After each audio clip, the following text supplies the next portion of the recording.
जैसा हड्डी या मांस न मांग रही, मैं मांग रही अपना कर्जा, मैं मांग रही अपना कर्जा। जो देना तुमको वाजिब है, तुम हरिश्चंद्र के कुल के हो तो दे दो, यही मुनासिब है। नहीं,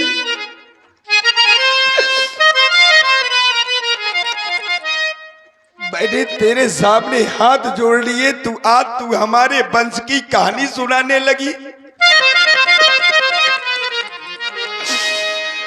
आज तू राजा दशरथ को वंश की कहानी सुनाने लगी। महारानी कैकेयी,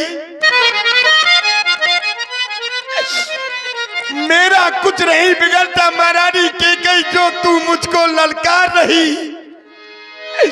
लेकिन याद रख महारानी, तू आज अपने हाथों अपने पांव कुल्हाड़ी मार रही, क्योंकि तू आज नहीं है आपे में, तू आज नहीं है आपे में महारानी कैकेयी।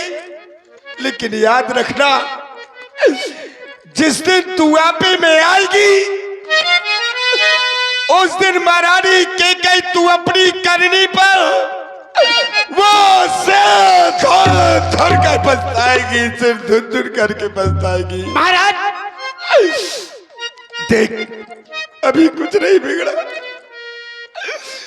मैं एक बात तुझसे पूछना चाहता हूँ कि राम ने तेरा क्या बिगाड़ा था? अरे राम को तो तुम सबसे ज्यादा चाहती थी, सबसे ज्यादा प्रेम करती थी, लेकिन राम के लिए इतनी बड़ी निष्ठुरता क्यों महारानी कैकेयी? देख, तू दूसरे वरदान में मेरे लिए 14 वर्षों का वनवास मांग ले, क्योंकि अगर राम वन को चला गया तो राजा दशरथ के प्राण चले जाएंगे, क्योंकि जीवन मोर राम बिन नाही, राम के बगैर मेरा जीवन नहीं है, मेरा जीवन नहीं है महारानी कैकेयी। महाराज, भरत की रावण पूत न होई, आयु मोई बिसाई की सोई। क्या पुत्र, आपका पुत्र भरत नहीं है? क्या आप मुझे मोल खरीद कर लाए थे? तुमने क्या सोचा था कि महारानी कैकेयी कुछ चने चवेला मांगेगी? सुनो महाराज, 2 वर्षों मैंने मांगे हैं, 2 वर्षों मैंने मांगे हैं, मैं उनको बदल नहीं सकती महाराज। पड़ गई रेख जो पत्थर पर, पड़ गई रेख जो पत्थर पर, धोने से निकल नहीं सकती। यदि हृदय आपका दुखता है तो एक उपाय बताती हूँ। उपाय? जी महाराज। कौन सा उपाय है महारानी कैकेयी? वो उपाय जल्दी से बतला, जिससे राम मेरे पास रहे। आपके पास रहेगा महाराज। कौन सा उपाय है? बता रही हूँ महाराज, सुनना ध्यान से, ध्यान लगाकर सुनना। बताओ महारानी कैकेयी। यदि हृदय आपका दुखता है तो वो एक उपाय बताती हूँ। इन बूढ़ी आंखों के आगे, इन बूढ़ी आंखों के आगे वो सरल उपाय बताती हूँ महाराज। अवधेश बात घर पर ही है, अभी हमारे और तुम्हारे बीच की बात है। हम दोनों साथ हैं और कोई नहीं है। अभी कोई पंचों पर तो कहीं नहीं गई, न किसी ने देखा न किसी ने सुना। अवधेश बात घर पर ही है, कुछ पंचों पर अपमान नहीं। तुम अपने मुख से ये कह दो केवल एक बार महाराज, तुम अपने मुख से ये कह दो कि मैं दूंगा पिछला वरदान।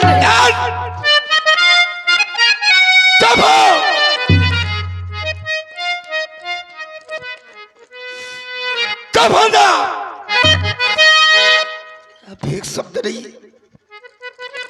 क्या कह रही है कि मैं अपने मुख से ये कह दूं कि मैं दूसरा वरदान नहीं दूंगा? जी महाराज। शांत, अब एक शब्द नहीं निकालना, क्योंकि कोई भी पति अपनी पत्नी को कभी नीच नहीं कहता, लेकिन आज ये राजा दशरथ तुझे नीच कहकर के संबोधित करेगा, क्योंकि आज तूने पत्नी की सारी सीमाएं समाप्त कर दी है। ओ नीच बुद्धि वाली नारी, ओ नीच बुद्धि वाली नारी, कैसे हमें गिराती है। जो सत्य हमारा जीवन है उससे तू हमें डिगाती है। हम इस रघुवंश की सफेद स्वच्छ चादर में अरे कभी कालवा नहीं लगने देंगे। हम अपना सब कुछ दे देंगे लेकिन अपने वचन नहीं जाने देंगे। महाराज आज राजा दशरथ बड़ी विषम परिस्थिति में फंस चुका है। अगर मैं महारानी कैकेयी को वरदान देता हूँ, हाँ कहता हूँ, तो मेरा राम जा रहा है। अगर ना कहता हूँ तो रघुवंशियों का धर्म जा रहा है। राजा दशरथ करे तो क्या करे। अगर हाँ करूँ तो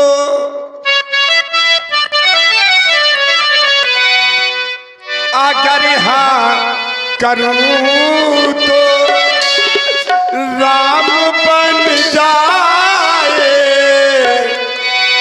अगर ना करूँ तो धर्म डगमगाए। इधर राम जाए रे जाए, इधर जान जाए। इधर राम जाए रे जाए, इधर जान जाए।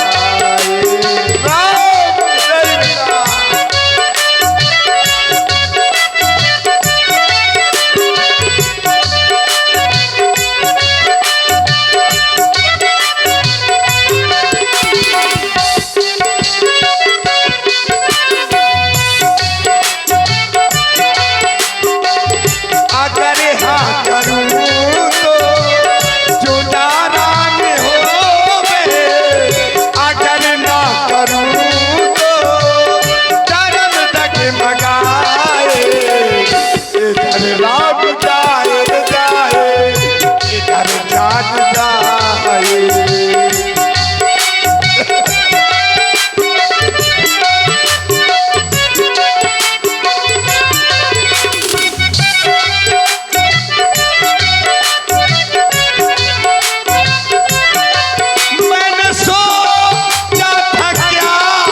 जय राम।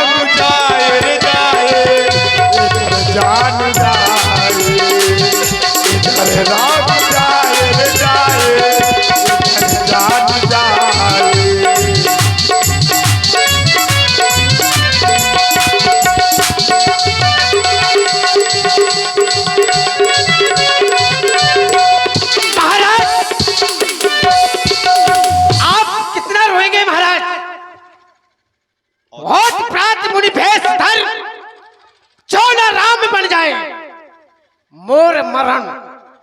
अगर प्रातः होते ही राम बन को नहीं गया तो मैं जहर खाकर अपने प्राण तज दूंगी महाराज। तेरी जैसी नारियां कभी प्राण तजेगी है? अरे तू क्यों मरेगी? अरे मरूंगा तो मैं, लेकिन याद रख महारानी कैकेयी, आज ये बूढ़ा पिता तुझे श्राप दे रहा है महारानी कैकेयी। किस संसार में कोई भी माँ बाप, इस संसार में कोई भी माँ बाप अपनी बेटी का नाम कैकेयी नहीं रखेगा। अपनी बेटी का नाम कैकेयी नहीं रखेगा, कैकेयी नहीं रखेगा। ले आंचल पसार, ये कर्जा भी ले, दान भी ले राज भरत को और राम को 14 वर्ष का वनवास भी ले और राजा दशरथ के प्राण भी ले। राम राम बेटे मेरे पास रहना राम। हो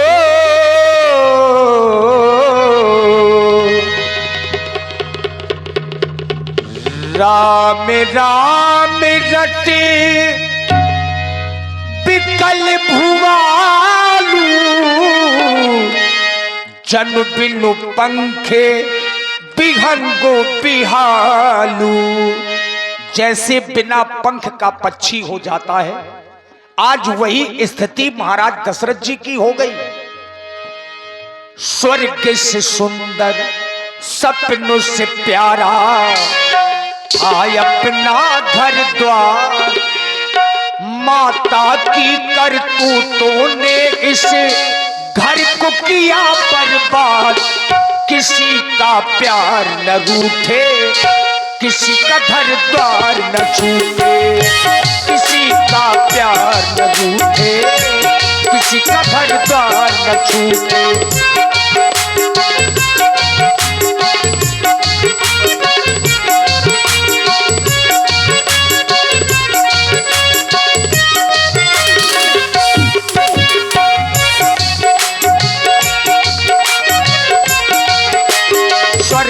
सुंदर सपनों से प्यारा आय अपना घर द्वार, माता की करतूतों ने इस घर को किया बर्बाद। किसी का प्यार न रूठे, किसी का घर द्वार न छूटे, किसी का प्यार न रूठे, किसी का घर द्वार न छूटे।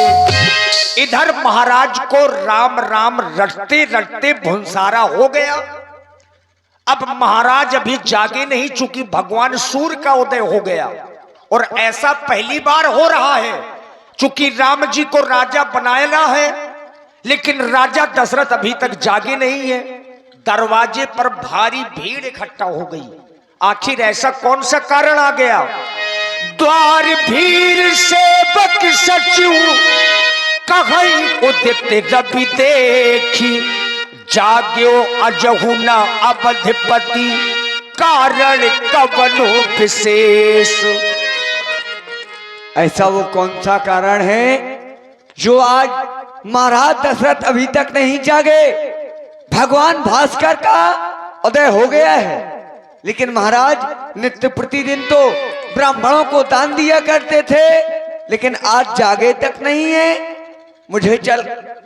हमें चलकर देखना चाहिए। नहीं नहीं, महामंत्री सुमंत्र जी वहां तक जा सकते हैं, इसीलिए उन्हें से ये बात पूछेंगे।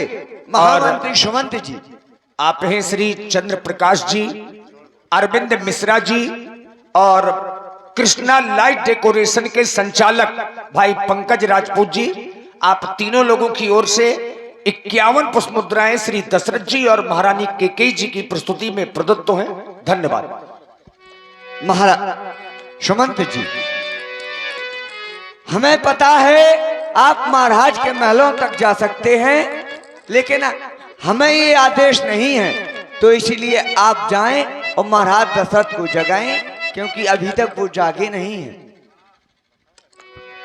और मंत्री सुमंत्र जी चूंकि महलों के अंदर आते जाते रहते हैं, तो मंत्री सुमंत्र जी महाराज के पास में गए, और ज्यों ही गए तो सुमंत्र जी को समझने में देरी नहीं लगी कि इसमें महारानी केकई की कोई न कोई चाल है। गगे सुमंत्रे तब रापुर पाही, देखी भया बन जाते तिराही।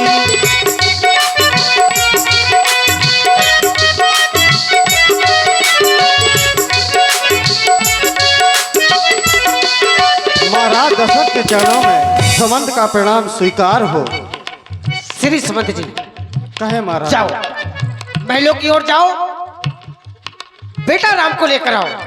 कहना आपकी मझली मैया केकई ने आपको शीघ्र अतिशीघ्र बुलाया है, जाओ। जो आज्ञा।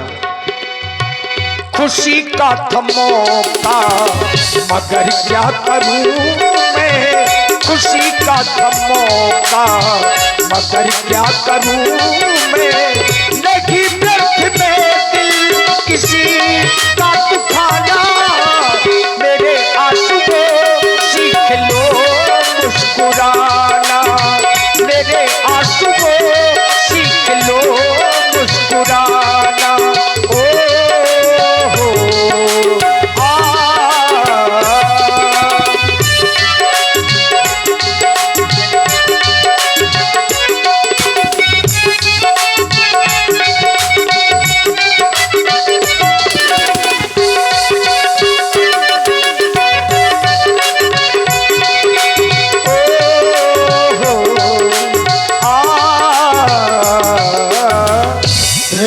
सुमंत्र ही आवत देखा आदर कीनो पिता समुलेखा।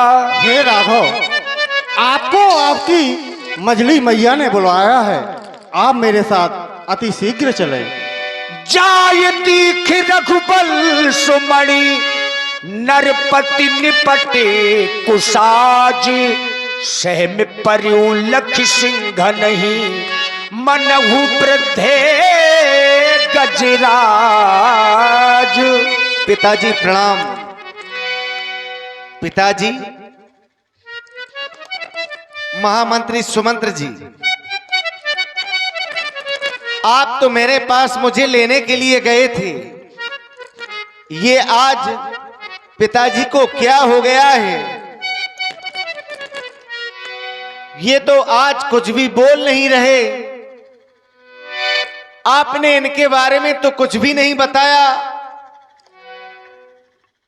मुझसे तो नहीं कोई अपराध हो गया जिस कारण से आज हमारे पिताजी की यह दशा हो गई है। मैया, आप कुछ नहीं बोल रही हैं। पिताजी के दुख का आप कारण हमें बताएं मां, अरे मैं कुछ उपाय करूं जिससे इनका ये दुख दूर हो जाए।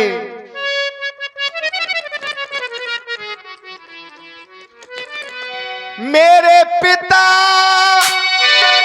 पड़े पे हो,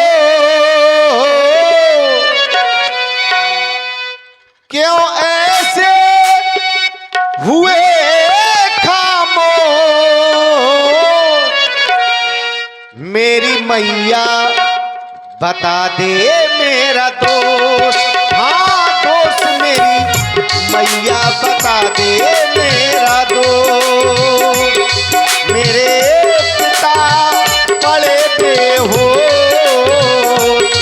मेरे पिता पड़े पे हो, मेरी मैया बता दे मेरा दोस्त, हाँ दोस्त मेरी मैया बता दे मेरा दोस्त।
रिसाए हैं या मुझसे कोई अपराध हुआ जो मेरे पिता अकुलाए हैं।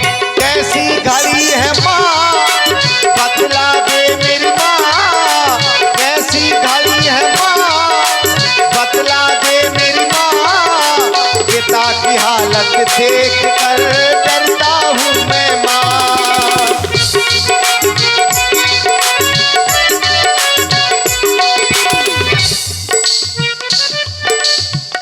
कैसे रिसाए हैं माँ, कैसे रिसाए हैं माँ, मुझको बता दे मेरी भोली मैया, मेरा दोष बता दे मेरी भोली मैया, मेरा दोष बता दे।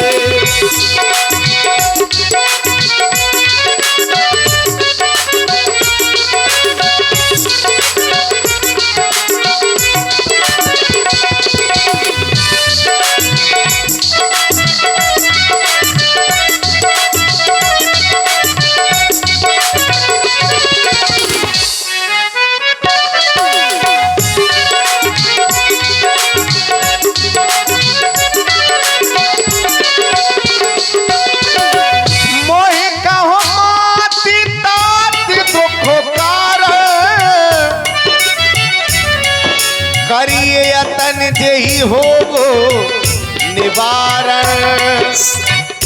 कैसे रिसाए हैं माँ, कैसे रिसाए हैं माँ, मुझको बता दे मेरी भोली मैया, मेरा दोष बता दे मेरी भोली मैया, मेरा दोष बता दे।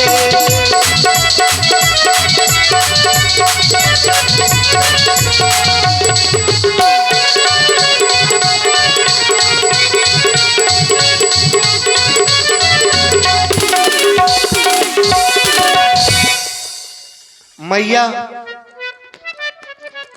क्या वास्तव में पिताजी के दुख का कारण कोई मुझसे अपराध हो गया है? बेटा राम, तुम बार बार ये पूछ रहे,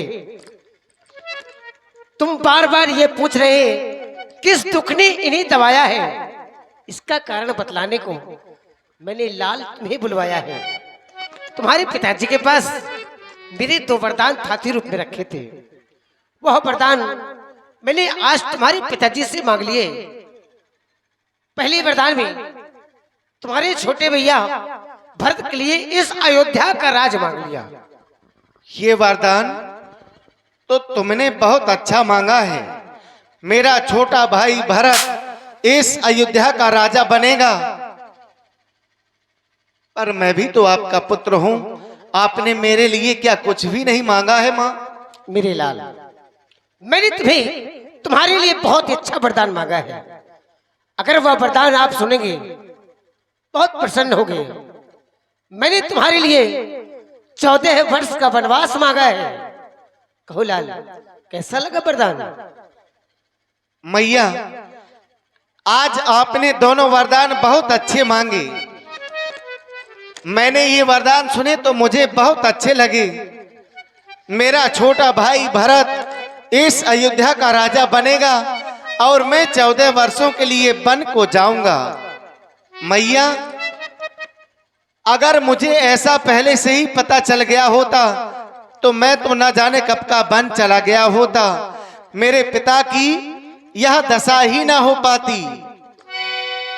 आज हमारा यह जीवन भी धन्य हो गया जो आपकी आज्ञा पालन करने का अवसर हमें प्राप्त हो गया। मां, सोन जननी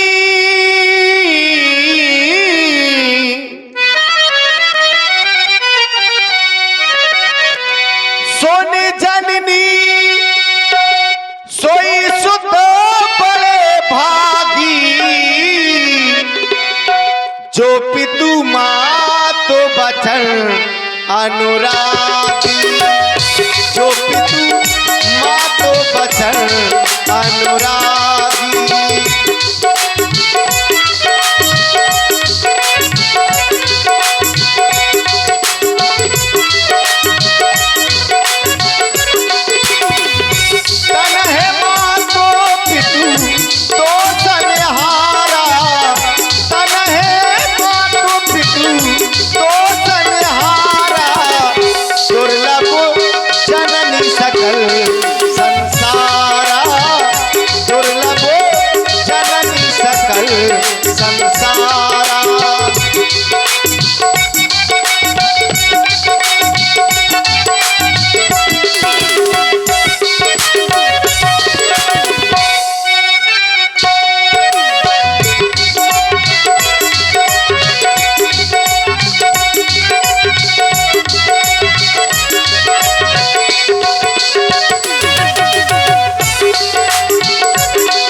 मैया, अगर ऐसे कार्य के लिए अब मैं बन नहीं गया तो इस समाज में सर्वप्रथम मेरी ही गणना होगी, इसलिए मैं वन को अवश्य ही जाऊंगा। बड़े भागी है वो बेटा जो पितु मां का आज्ञाकारी है। माता यदि यही आज्ञा है तो ये जिंदगी पवित्र हमारी है। माता यदि यही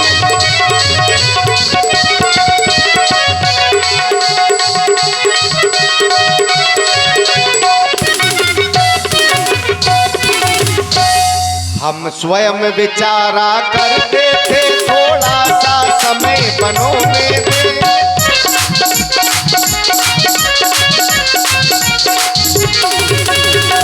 हम स्वयं विचारा करते थे, थोड़ा सा समय बनों में दे।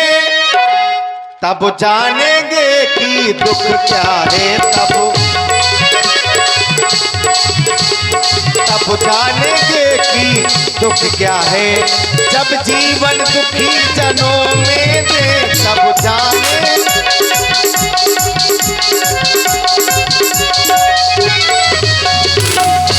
पर तुम्हें मेरी सौगंध है माँ, यही बात है ना पिताजी के दुख का कारण, और कोई तो नहीं। बेटा राम, शपथ तुम्हारी भरत की आना, काज और कछु में जाना, और कुछ कारण नहीं है, बस यही कारण है लाल। अगर यही कारण है तो मैं बड़ी माता कौशल्या के पास में जा रहा हूं और मां से आशीर्वाद लेकर के पुनः एक बार आपके और पिताजी के दर्शन करूंगा, फिर मैं वन के लिए प्रस्थान करूंगा। देखिए श्री राम जी अपनी मझली माँ से मिलते हुए वन जाने से पहले अपनी बड़ी माँ के कक्ष में गए।